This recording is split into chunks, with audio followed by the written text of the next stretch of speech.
Nosotros sabemos cómo sacar a México de la decadencia. Va a depender de ti. Tenemos proyecto. 1.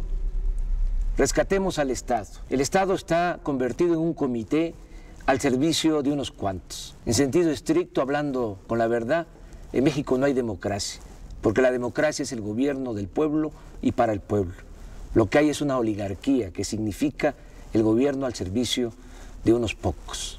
Si hacemos valer la Constitución, sobre todo el artículo 27, vamos a poder rescatar bienes de la nación y del pueblo que se han entregado de manera ilegal a particulares, a nacionales y extranjeros. De Salinas a Fox entregaron 25 millones de hectáreas del territorio nacional a empresas mineras, sobre todo extranjeras, para la explotación del oro, de la plata, del cobre. Es decir, entregaron el 12% del territorio nacional.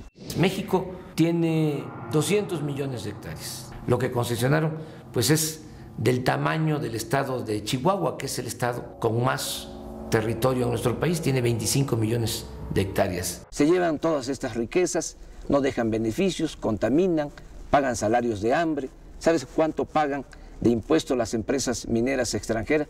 5 pesos por hectárea al año. Por eso necesitamos rescatar los bienes de la nación, los bienes que son del pueblo, que esas riquezas se distribuyan con justicia, que no se queden, como ha venido sucediendo, en unas cuantas manos. 2. Democratizar los medios de comunicación. El 75% de los mexicanos se va formando una opinión sobre la realidad nacional a través de lo que se les dice en la televisión.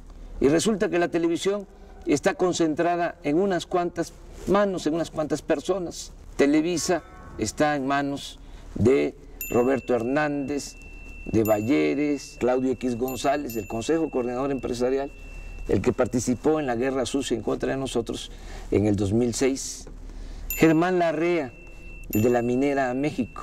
Es presidente del Consejo de Administración de Televisa, Pedro Aspe, secretario de Hacienda de Salinas, además de Azcárraga. Son los dueños de Televisa. En fin, los que tienen más poder económico son los dueños de la televisora más influyente en este país. Ellos son los que realmente mandan en el país.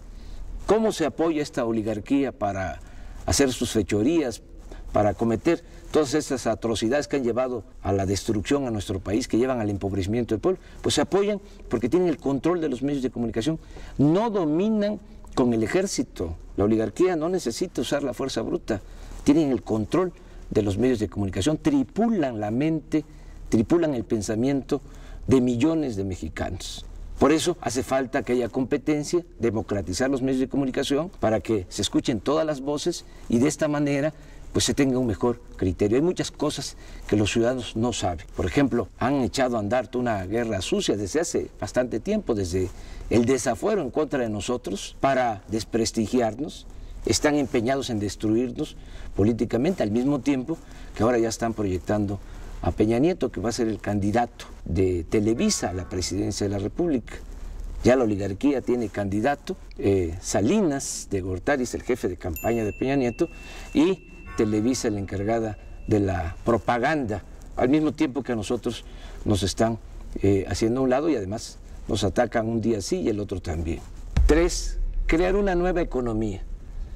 Ya está más que demostrado que la actual política económica no funciona. La han venido imponiendo desde hace 27 años. Claro, funciona para los potentados, funciona para la oligarquía. A ellos les ha ido muy bien, por eso no quieren que haya un cambio en materia de política económica, porque aunque le vaya mal al pueblo, aunque le vaya mal al país, a ellos siempre les va bien. Pero para la mayoría de los mexicanos, la política económica ha sido realmente un desastre. No ha habido crecimiento en la economía, no se han generado empleos. México se convirtió en el país del mundo que más mano de obra exporta al extranjero. La gente por necesidad tiene que abandonar el país porque aquí no hay oportunidades de trabajo. ¿A qué no sabes que el año pasado, de los 152 países del mundo, México ocupó el lugar 143 en crecimiento económico? Es decir, estuvimos entre las 9 peores economías del mundo. El año pasado también México fue el país de América con menos crecimiento económico y aunque parezca increíble, estuvimos abajo de Haití. en cuanto a crecimiento económico.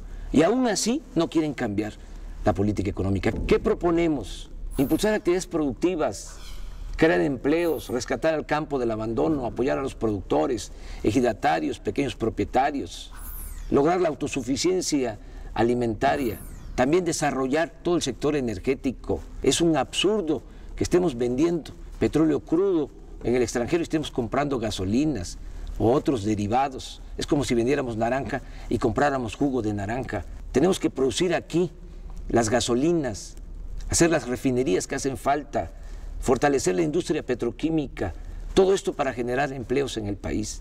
No olvidemos, si hay producción hay empleo, hay bienestar, hay mercado, hay circulante, somos un país fuerte, soberano. 4, combatir las prácticas monopólicas, que se cumpla lo que establece la Constitución en su artículo 28, que no haya monopolios que abusen y que den precios exagerados, que afecten a los consumidores, como sucede en el país. Hay un grupo de monopolios vinculados al poder que tienen protección y que abusan de los consumidores. Nosotros los mexicanos tenemos que pagar porque existen estos monopolios, porque no hay competencia, más por los bienes y servicios que consumimos. Pagamos 3 veces más por el cemento que lo que pagan los estadounidenses. Los mexicanos pagamos también mucho más por el teléfono, por la luz, por tarjetas de crédito, por créditos hipotecarios, por el servicio de internet, y todo porque existen los monopolios. Y hacemos la comparación con Estados Unidos, cuando allá el salario mínimo es 10 veces superior al salario mínimo en nuestro país. No es justo que estemos pagando precios exagerados por la existencia de estos monopolios. 5, abolir los privilegios fiscales. Es una gran injusticia el que los de mero arriba no paguen impuestos o cuando los pagan se les devuelve. Ya quedó demostrado, hasta el mismo Calderón lo tuvo que reconocer, que en el 2008, por ejemplo, 400 grandes empresas, las 400 más grandes corporaciones del país, empresariales y financieras, obtuvieron ingresos por 5 billones de pesos. Estamos hablando de la mitad del Producto Interno Bruto, de la mitad de la riqueza que se generó en ese año en el país. Esto también demuestra cómo se concentra el ingreso, cómo se concentra la riqueza en unas cuantas manos, en unas cuantas corporaciones en nuestro país. ¿Cuánto pagaron de impuestos? El 1.7% de sus ingresos. Cuando un trabajador asalariado, un profesionista, un pequeño, mediano empresario, pequeño, mediano comerciante, paga hasta el 30% de impuestos sobre la renta. Que se termine con la llamada consolidación fiscal, con el hecho de que las operaciones millonarias en la Bolsa de Valores pues no pagan impuestos. Entonces, que se terminen con todos estos privilegios fiscales, que se cumpla lo que establece la Constitución, que los impuestos se cobren de manera progresiva, que pague más el que tiene más. Eso es justicia fiscal. 6, austeridad republicana. Le cuesta mucho al pueblo mantener al gobierno. Es un gobierno mantenido y bueno para nada. No puede haber un gobierno rico con pueblo pobre. Es mucho el dinero del presupuesto que se destina a pagar sueldos elevadísimos a los altos funcionarios públicos. Y no solo sueldos, tienen atención médica privada, cajas de ahorro, muchas prestaciones. Cuesta 1.500 millones de pesos mantener toda la flotilla de aviones y de helicópteros de los altos funcionarios públicos. No puede ser que haya sueldos de 600,000 pesos mensuales. Es un insulto. Hay que hacer un ajuste. Estamos proponiendo un plan de austeridad republicana para ahorrar 200,000 millones de pesos en el presupuesto y destinar estos fondos al desarrollo económico y a garantizar el bienestar de la gente. Juárez decía que los funcionarios tenían que aprender a vivir en la justa medianía. 7, fortalecer el sector energético. Todavía es tiempo de convertir al sector energético en palanca del desarrollo nacional, utilizar bien el petróleo, utilizar bien la industria eléctrica, todo lo que tiene que ver con el gas, que es tan importante. En el caso del petróleo, pues hay que explotarlo de manera racional. Como se han dedicado nada más a extraer petróleo para vender petróleo crudo al extranjero, ahora tenemos ya una crisis por falta de producción de petróleo. En el 2004, Durante el gobierno de Fox se alcanzó una producción petrolera de 3.400.000 barriles diarios. El año pasado ya la producción fue de 2.600.000 barriles. Es decir, en muy poco tiempo, estamos hablando de 4 o 5 años, se cayó la producción en 800.000 barriles diarios. Si sigue esta tendencia, en 3 o 4 años más vamos a estar produciendo 2 millones de barriles diarios. Y esto es muy grave porque entonces ya no vamos a tener excedentes. Eso es lo que necesitamos para nuestro consumo interno. Pero por si fuese poco, vamos a tener que seguir vendiendo petróleo crudo porque no tenemos refinerías en el país. Vamos a tener que seguir comprando la gasolina en el extranjero. Por eso es urgente destinar recursos a la exploración. Y no hace falta ir a las aguas profundas. En aguas someras, en los litorales de Veracruz, de Tabasco, de Campeche, hay petróleo suficiente, pero hay que invertir en exploración. Hace falta también ya decidirse a construir en serio las 3 o 4 refinerías que hacen falta para dejar de comprar la gasolina en el extranjero.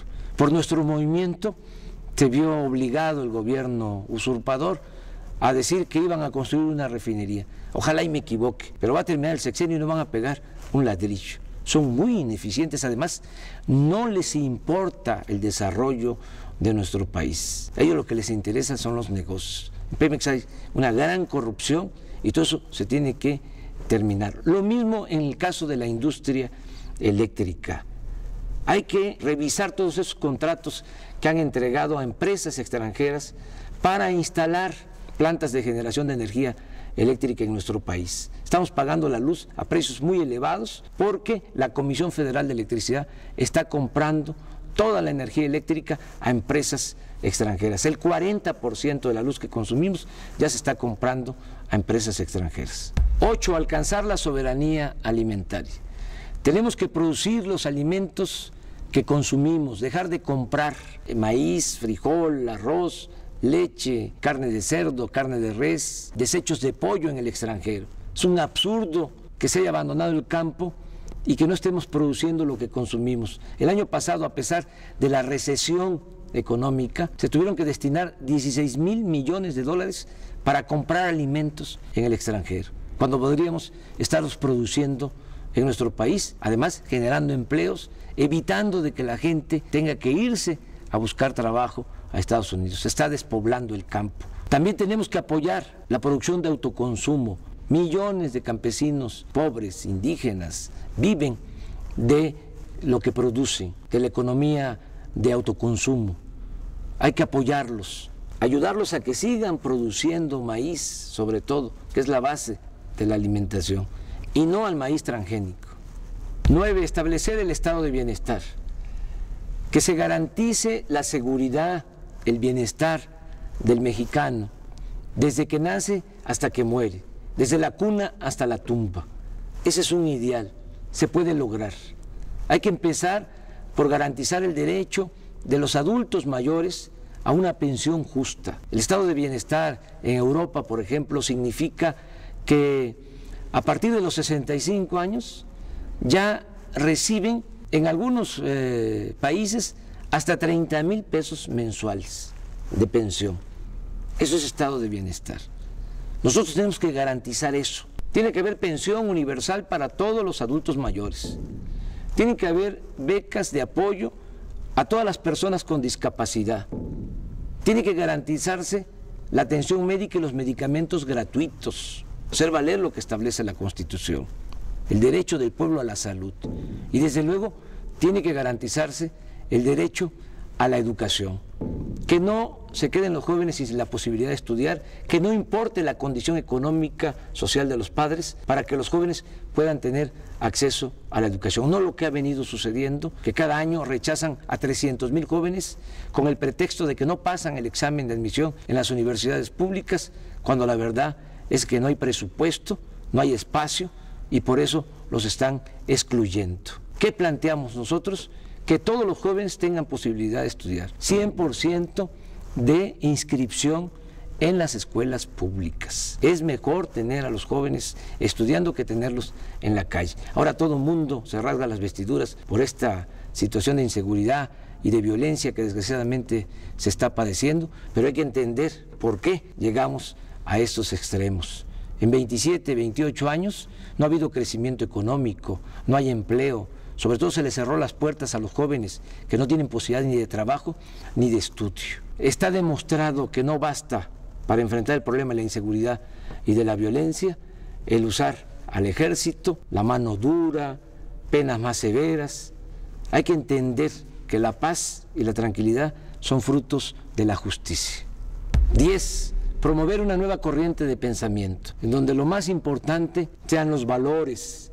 Esta crisis que estamos padeciendo, esta decadencia, no es nada más económica, política, social, es también de pérdida de valores. Por eso hay que impulsar un nuevo estilo de vida, en donde la mujer, el hombre, valgan por su trabajo, por su generosidad, valgan por sus acciones solidarias, fraternas, no como lo que sucede actualmente, que solo vale el que tiene, y el dinero siempre se impone, siempre aplasta, siempre domina a la dignidad, a los principios. Afortunadamente, en el México profundo, en nuestro pueblo, hay muchos valores que hay que exaltar, hay que recoger todos esos valores, toda esa reserva de valores que hay en nuestro pueblo para regenerar la vida pública en nuestro país.